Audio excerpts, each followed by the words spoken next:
Hi guys, what is going on, and welcome back to another video on Conqueror's Blade.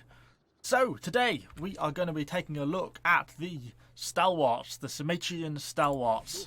That's the pronunciation we're going to go with. Not entirely sure it's correct. What an interesting unit, really interesting one. One of the promoted units. This is the upgraded version of the Spear Sergeant. One of the new units that's come with Season 5. And yeah, one of the first sort of new shield units we've had in the game for a long time. And it's a really interesting and actually very good unit. Certainly one that people are going to be wanting to try and unlock. Now, it's a promotion, so this is kind of the first of its type we've had in the game. So let's have a quick look at the Spear Sergeants in the tech tree first, just to explain how this works. So if we go over to the Spear Sergeants here, this is the base unit effectively. So you can build these as normal, as a normal unit, although you will effectively get them if you do the first of the set of unit challenges for the seasonal unit challenges, so you might as well do that to get them. But then you have the option, once you've got these built in your barracks, there'll be a little button down on the bottom that just says promote, and then you'll be able to promote this unit and it will turn into the Stalwarts. Now it will carry over all your unit experience, your unit level, and your doctrines to the new unit. So if you had max level 18 Spear Sergeants, once these transform into the Stalwarts, these will be level 18 Stalwarts. So you'll have 4 levels to go effectively to get them up to their new max level, which is 22. The veterancy line will completely reset because it's a completely separate veterancy line, and then you'll have the choice of which way you want to go. So that kind of gives you a few options. So moving on to the two veterancy lines. Now, I think both of them are actually quite viable on this unit, and I've kind of heard good reports for both. So the bottom line basically is all about the advance. You can see they have two abilities. They have a brace and they have an advance, and we'll talk about the cover commander in a second. But this bottom line is all about this advance. Increased damage while you advance, cooldown on the advance, a little bit of piercing damage and stuff like that, advance cooldown, etc. And double strike effectively while the advance is on. It's all about making use of that push forwards. Now that is obviously good. The advance is a really key feature of them. It's very effective against fortebraccios and things like that. It means you can push through them, push past the front of the spears very effectively. And it's a really nice ability. But for me, it's not an Imperial Pike advance. It doesn't work in the same way. It does stop when it starts to meet a reasonable amount of resistance. So if you're pushing into a large group of enemies, it will stop. If you push through lighter stuff like archers or fairly dispersely spread, is that the right word? Fairly sort of thin on the ground, you know, if everyone's not standing too close together, then it seems to keep going a little bit more. But other than that, it will stop when it meets firm resistance. You also find advance is a little bit funky sometimes in getting started. If your unit's not quite in a neat formation when you start the advance, it seems to take them quite a while to form up, which I can find frustrating sometimes. So in the end, I've decided to go down the top line, which is basically all about the brace, along with a few bonuses elsewhere as well. So you're also getting a few hit point bonuses along the way, some health increases. There's also 15% damage increase while in a non-dispersed formation, so in sort of any sort of block formation. So if you're in any of your line, turtle or chiltron, you're going to be getting a bonus. And there's increased damage while bracing here. We're also getting a range damage reduction, so that extra tankiness. 10% increase to all defenses, which is nice. Piercing defense, and we're getting a double strike as well, which is really, really nice. So we're getting quite a bit of extra damage to brace and quite a bit of extra damage in formation. I think when you then throw that together with the fact that you actually, for one of the unit challenges, before you unlock the units, you're getting the extra brace damage doctrine, means their brace damage is actually pretty decent. So for me, that's the veterancy line to go for. Before we actually get onto the doctrines, let's just touch on the cover commander briefly. A lot of people, I've seen quite a lot in comments sort of pre the unit actually coming out, that, you know, they don't want to get it, they're sticking with the Spear Sergeants because they like cover commander too much, or, you know, at least have concerns over cover commander, which is of course completely understandable. I mean, cover commander is a really nice ability, and it's one of the things that makes the Spear Sergeants such a friendly unit to use. It makes them very versatile, very easy to use, because you're not relying on the AI to sort of do their own thing. They just sort of stick really close to you, follow you around. You know, really easy unit to use. And these guys obviously don't have that, and that feels, at least at first, like a downgrade. I think the reality is, though, or is what I've been trying to get my head around, is that Cover Commander doesn't change the stats of the unit. It doesn't make the unit better. It doesn't kill enemies. It just makes the unit easier to use. If you can get good at using the unit without Cover Commander, then you can use these Stalwarts, which are a better base unit, flat out. I mean, they just are. They have much better block. Their brace is better. Their advance is better. Everything other than the Cover Commander, they are a better unit. And once you can get out of that frame of mind that you need Cover Commander to make a unit good, and you can sort of try and learn to use them without it, then I think you're onto a real winner with these guys.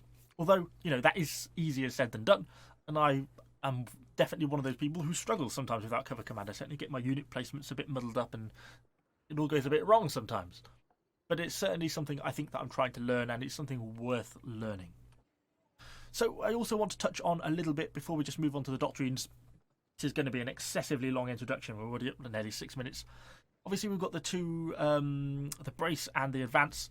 Now, if you brace before Imperial Pikes, at least on this top line, advance into you, then they do not push you over. They do not knock down, and your brace actually damages and wipes them out pretty quickly. So that brace is a really, really critical ability. Another reason why I like the top tree, the fact that these guys can counter Imperial Pike Guard so easily, like that is really, truly awesome. So, doctrine-wise, actually I really had a really hard choice on what to pick on some of these, because there's actually a lot of viable options. So I felt, because I've gone the top line, that 12% brace weapon damage, it's a real good chunk of increase, well worth having, really wanted that. Piercing damage, an area where this unit is actually quite low. If we look at their base piercing stats, well, with the Doctrine at 1142, not all that high. Certainly something that kind of needs bumping up. So I've gone for one of my better piercing damage doctrines. They're really trying to get that extra damage in. So really good one, important one for me. The piercing armor penetration, perhaps one that I could drop off in favour of something else. But again, that penetration really dictates being able to do damage to sort of more medium and heavy armoured units. So I don't know, kind of felt it was worthwhile.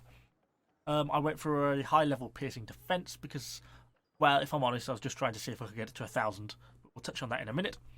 And finally, I went through that breakthrough doctrine because I felt that extra 95 damage to unit, that base increase in damage is going to be worthwhile. I could have, of course, thrown a spear doctrine on for 360 health, and that would have taken me over 11,000 on the hit points. That would be perfectly viable, maybe better than the piercing defense, but I just kind of felt that I wanted to get that piercing defense, so I've kind of had to kind of make some decisions in the end about what I wanted and what I could put on or take off. I haven't bothered with, I haven't actually unlocked yet, but if we go to the final unit challenge, you'll see these guys here. I haven't actually unlocked the Stalwart Stamina Doctrine for that extra 3 seconds on the advance yet. I'm not going to be putting that on when that does come on. 3 seconds, I don't think it's really worth it. And now the very final thing I want to touch on before we go, and it is an important point, is the fact that the unit tree upgrades do help and affect the unit. So, for example, here we can see my piercing defense is 955. Well, hopefully by this point already, if my editing skills allow, have cut to a previous snippet. And you'll see me going through the unit tree. Because you can see here that I've got all the upgrades now. And I did them live and I showed the changing from, without them to them increased. And it does actually add on quite a lot. So, yeah, getting these two for your Spear Sergeants is well worthwhile. What a way. I will end up spending this 10,500 just to get it, I think, because a little bit of a completionist in me wants to kind of get the final node. So yes, so these upgrades here do affect the Stalwarts. Right, that was a lot of talking. Let's get into the battle. So things don't exactly get off to a staggering start. But, I mean, I guess I'm still kind of getting used to this unit. So, as I was saying earlier, you get so used to that cover commander. It's a bit of a shocker when you don't have it. So I push in, just go straight for these Namcans. They look like they're undefended. I'm just going to get shot to pieces if I stand there. I make a mistake of not pushing the unit into them before I set them on attack, because it seems just on their V formation they go very slowly when they move around. You can see how slowly they move there, and it meant they just weren't pushing into those Namcans at any speed. And obviously we were just getting shot to pieces in the meantime. But we do manage to do it with no losses, other than me nearly bleeding to death. So I pull back inside the gateway, just grab a little bit of safety, put the unit in brace, forget about it, and heal myself up for a little bit. Give myself a little bit of safety.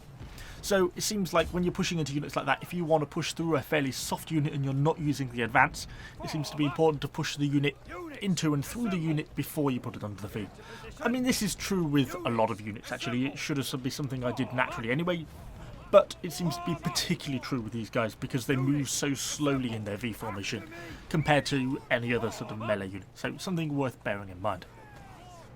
So I was then looking to see if there was any opportunities, looking where I could go, seeing if I can find my way in at the B point, maybe see if there's something at the C point. And then I noticed we actually haven't captured yet the supply point on the right, which I was kind of surprised about. And then this guy's coming around on the top right, so I thought that seems the person to go for. Hopefully there's not too much stuff, and if the rest of the team is pushing on the other side of the supply point, it seemed an obvious way to go and try and push. I thought about going into line formation, but then this guy was retreating so quickly, thought it was best in kind of this block. And so I'm trying to push in. I actually go for the advance here, which probably wasn't really necessary, because if we push up, we do push in a bit, and as you see, we get a little bit of damage initially, but then they meet that resistance and stop. And so we just go on to a loose formation as we sort of get stuck in and get into fighting these guys. I should have probably just pushed through again at this point because there wasn't that much there. And then we're kind of pushing on to what's left into these Iron Reapers. As soon as I saw the Reapers, thankfully they didn't charge. I went into brace just to try and hold the unit back. You see they do a little bit of damage, and I actually spend the bulk of my time on the floor here. But actually, considering the fighting Reapers, they don't really do a lot of damage because they can't really break through the block when these guys are in brace. And as you can see, there's actually not taking all that much damage, and the bulk of the damage is actually being done by the enemy hero. At this point I was getting a little frustrated that I couldn't stand up. Let me up! Finally, deal with the situation, get the enemy hero killed, and get the unit starting to heal up on the supply point. 7 people down, maybe done 40 kills, nothing particularly amazing. Not the greatest start to a game ever. Didn't think this was going to be a particularly good one. But, you know, I guess we're still learning it, so I wasn't too bothered. So the unit's healing up, realised I didn't have a horse. So I thought, well, I'm a glaive, better go and get a horse. Go back to the supply point, grab myself one of the horses, back on the horse, and okay, we're going back into the fight. So kind of the question here is, do we go for the B point or do we go for the C point? Always a bit of a tough decision on this map. Sometimes it's kind of easier to go for the C point, particularly early on if a lot of the enemy is stacked on the B point. But if not, then I tend to focus on the B. And it seemed like not many enemies were on the B point, so it was kind of worth finishing off what was left here. So we start to push on. I thought those Fortebraccios were more of a formation. They really weren't. Get a hero kill. Just smash through what's left of the unit. Okay, not bad. And we're pushing now onto the supply point. I move on just to catch this supply point, just to secure it, while the rest of the team catches the B point, and then we can sort of push up and focus all our efforts on trying to make that foothold on the C point and trying to push up from there. And this is quite a good unit I've found for pushing in these sort of situations, because they're so tanky. And and a lot of that is down to their block. They seem to have a really high block, and particularly when they're in their brace formation, it just seems so hard to actually get any damage on them at all. But when you do get through, you remember you're contesting with what, like 950 piercing damage? So actually you don't really do that much damage, and they've got almost 11,000 hit points. I was just watching that we weren't going to get hit by the fire drops there. So initially we get a unit coming down. I want to try and push into them. If we do, I go straight for my brace. And as you see, we start to do a real good chunk of damage, hitting really hard, get a good chunk of kills, and what that unit got caught in the brace basically got killed instantly. And that's ultimately how I've started to play these guys more and more. I'm treating them almost like a pike militia with shields. I like trying to push them in their block formation up into the fight, and then I basically just brace from there. So I'm trying to do a similar thing here. I actually pushed them a little bit too much to the right there and didn't correct it. I was a bit worried about correcting it now that we're so engaged. But ultimately, it pays off because they're actually applying quite a bit of damage continuously to all the stuff there. And you see kills continually start to rack in. There's enemy Imperial Spear Guard, all sorts of stuff. Enemy hero there walked into them, got killed. Look at the rate of kills we are building up just by being sat here in this position. It shows how much damage these guys do, like how quickly we are killing stuff. I was trying to go for that treb. We'll get another hero kill. Someone sets a treb there, which is a really good spot. Really needed treb. Really clears out a lot of the remaining enemies there. And what's left keeps trying to push into our group. And we've just got sort of 40 or 50 kills sat in this spot. And we've lost, what, maybe 5 or 6 units? This is where then I have a little bit of trouble with the advances you see here. They don't really seem to advance very much. It just sort of seemed to bug out a little bit. I think it might have been because we were on the staircase a bit too much.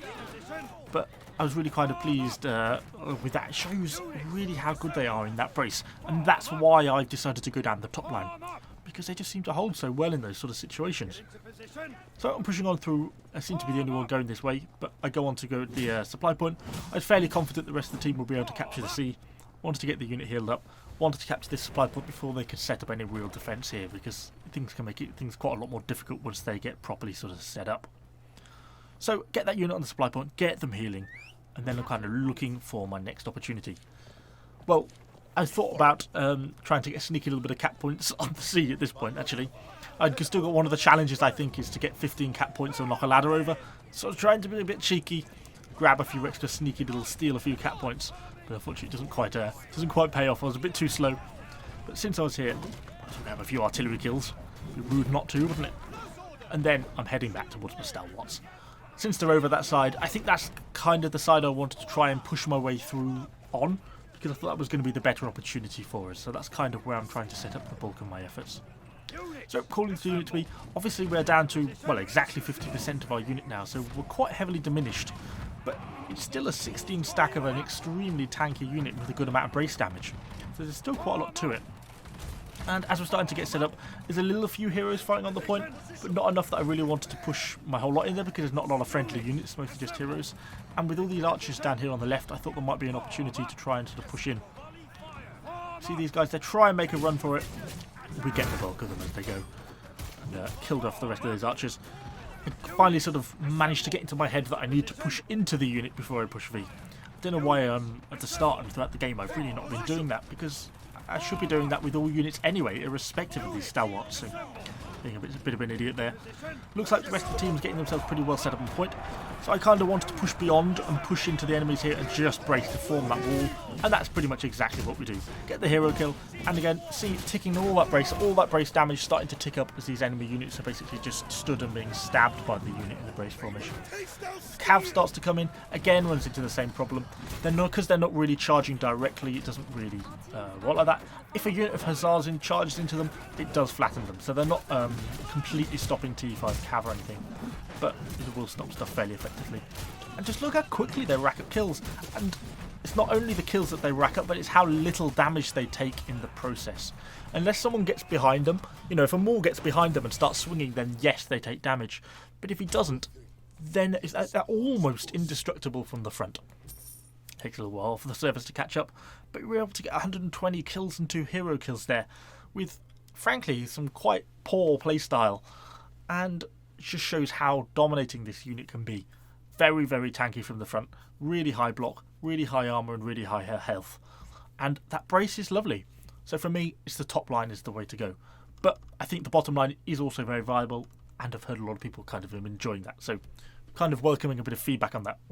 Anyway, hopefully you've enjoyed the video. If you have, do let me know what you think in the comments down below. Of course, subscribe to the channel for lots more Conqueror's Blade content, and I shall see you guys all on the next video.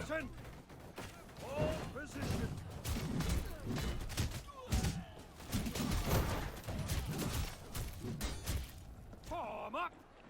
Units, assemble! Form up! As you command! Get into position!